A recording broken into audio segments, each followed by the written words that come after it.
इधर कैप्टन अमरिंदर सिंह ने झंडा लहराया अमृतसर दे विच ते उधर देश के प्रधानमंत्री नरेंद्र मोदी के वल्लों लाल किले ते 8वीं वार तिरंगा लहराया गया। आज़ादी दिहाड़े ते प्रधानमंत्री ने जिथे तिरंगा लहराया उत्थे देशवासियों नूं संबोधन करदिआं सरकार दे काम भी गिणवाए। पीएम दे भाषण च धारा 370 राम मंदिर दा मुद्दा भी गूंजिया।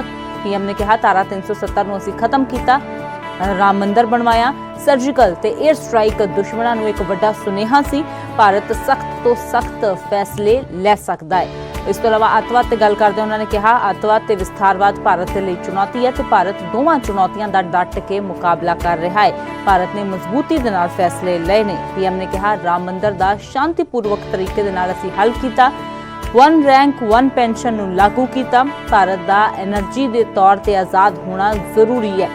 रेलवे की गल करदिआं कहा रेलवे के 100% इलैक्ट्रिफिकेशन के वल असीं कदम वधाए ने ते नवीं सिੱਖਿਆ नीति च खेडां नूं वधावा दिता गया है। चौगिरदे दी साਂਭ संभाल दे विच देश तेजी दे नाल अगे वध रहा है ते भारत अपने टीचिਆਂ नूं तय समय दे विच पूरा कर रहा है। देश दीआं बेटियां दा जिक्र करदिआं उन्होंने कहा कि देश दीआं बेटियां नाम रोशन कर रही ने। महिलावां दी सुरक्षा नूं यकीनी बनाउणा होवेगा।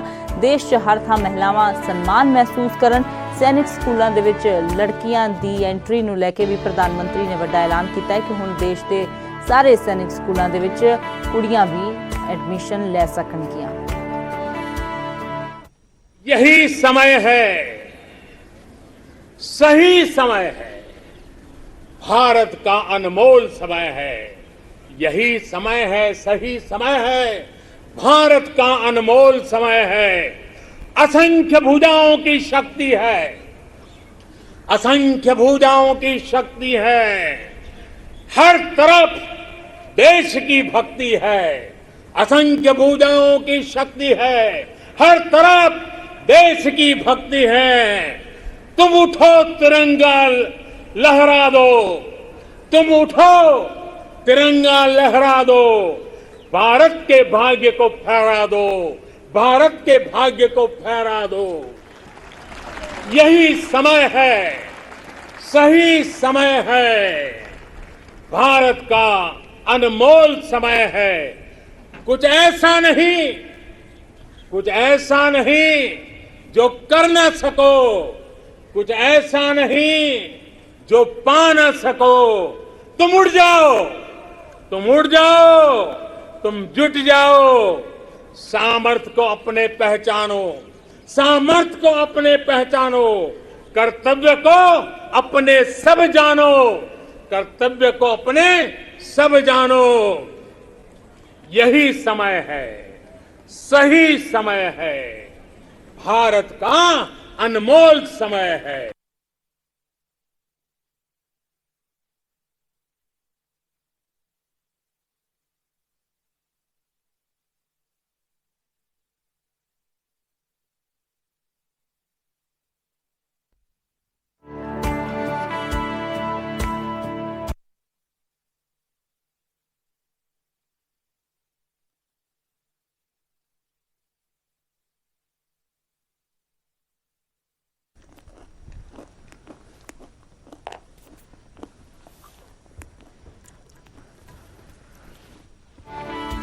लाल किले ते प्रधानमंत्री नरेंद्र मोदी के वल्लों 8वीं वार तिरंगा लहराया गया ते इस दौरान प्रधानमंत्री ने सबका साथ सबका विकास का नारा दिता ते नाल ही कई वड्डियां गल्लां उन्हां दे वल्लों कईयां गईयां। अपने संबोधन दे विच प्रधानमंत्री दे वल्लों जिक्र किया गया उन्हां दी सरकार दे वल्लों कीते गए वड्डे कम्मां दा ते उस दा जिक्र करदिआं प्रधानमंत्री ने राम मंदिर दा नाम लिया।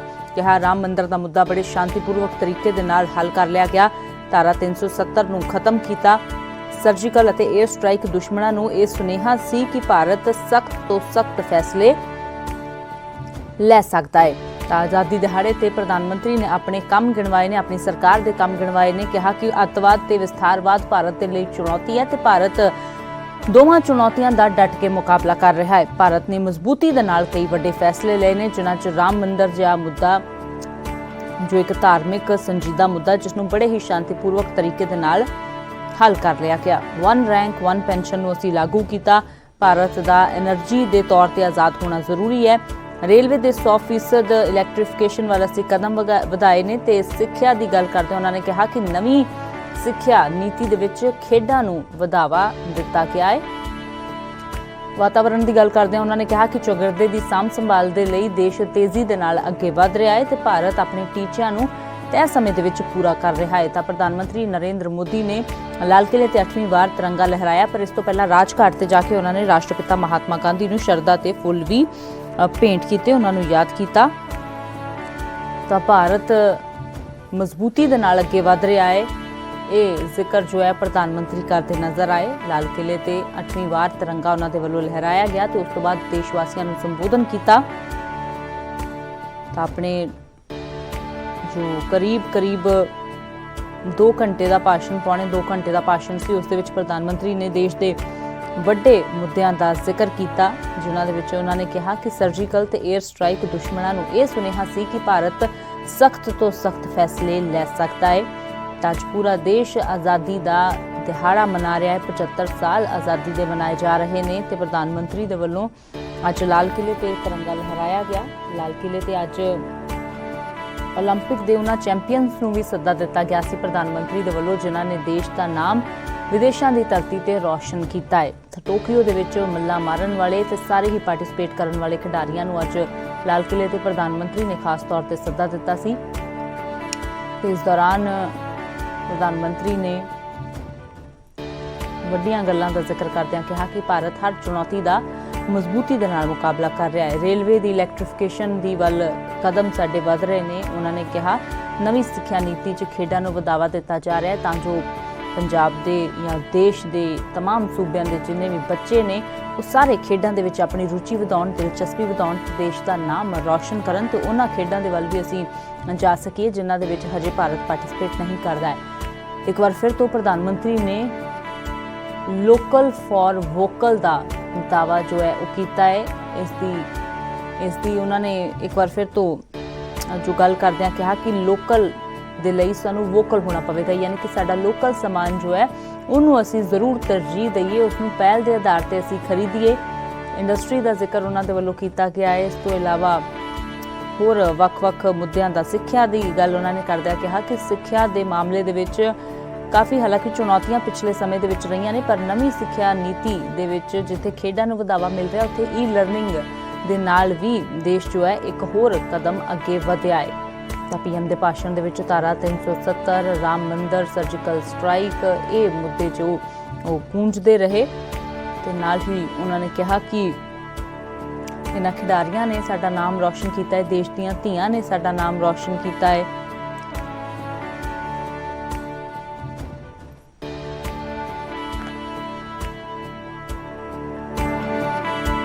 ਤੇ ਉਧਰ ਅੰਮ੍ਰਿਤਸਰ ਦੇ ਵਿੱਚ ਮੁੱਖ ਮੰਤਰੀ ਕੈਪਟਨ ਅਮਰਿੰਦਰ ਸਿੰਘ ਨੇ ਤਿਰੰਗਾ ਲਹਿਰਾਇਆ ਤੇ ਇਸ ਦੌਰਾਨ ਮੁੱਖ ਮੰਤਰੀ ਕੈਪਟਨ ਅਮਰਿੰਦਰ ਸਿੰਘ ਦੇ ਵੱਲੋਂ ਜਿੱਥੇ ਕਈ ਐਲਾਨ ਕੀਤੇ ਗਏ ਉੱਥੇ ਕਾਨੂੰਨ ਵਿਵਸਥਾ ਦੇ ਉੱਪਰ ਉਹਨਾਂ ਨੇ ਕਿਹਾ ਕਿ ਕਾਨੂੰਨ ਵਿਵਸਥਾ ਤੇ ਅਸੀਂ ਚੌਕਸੀ ਦੇ ਨਾਲ ਕੰਮ ਕਰ ਰਹੇ ਹਾਂ। ਗਵਾਂਢੀ ਮੁਲਕ ਨੂੰ ਜੋ ਚੇਤਾਵਨੀ ਦਿੰਦਿਆਂ ਕੈਪਟਨ ਨੇ ਕਿਹਾ ਕਿ ਗਵਾਂਢੀ ਮੁਲਕ ਆਪਣੀਆਂ ਆਦਤਾਂ ਤੋਂ ਬਾਜ ਨਹੀਂ ਆਉਂਦਾ, ਪਰ ਅਸੀਂ ਇੱਥੇ ਬਿਲਕੁਲ ਵੀ ਗੜਬੜ ਨਹੀਂ ਹੋਣ ਦਿਆਂਗੇ।